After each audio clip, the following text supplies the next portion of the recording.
तर आता यांची नाईट चालू आहे. तर सकाळी नाश्ता करून झोपतात आणि दुपारी 4 वाजता उठतात, म्हणजे संध्याकाळच्या टायमिंगला.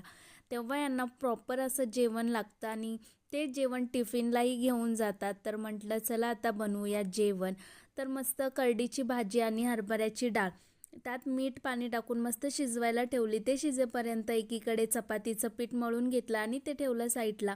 तोपर्यंत रात्रीच मी आळूच्या वड्या बनवून ठेवल्या होत्या, कारण सकाळी घाई नको, सकाळ सकाळ जेवण जर त्यांना हवं असेल तर. पण सकाळी त्यांनी खाल्लं नाही ते. दुपारी मग मी तळून घेतल्या. एकीकडे भाजी काही शिजलीच नव्हती, त्यामुळे पटकन चपात्याही करून घेतल्या.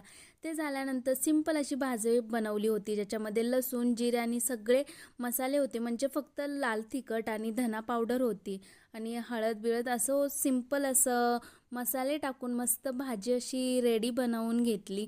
नंतर हे झाल्यानंतर आमचं ताट झालं तयार.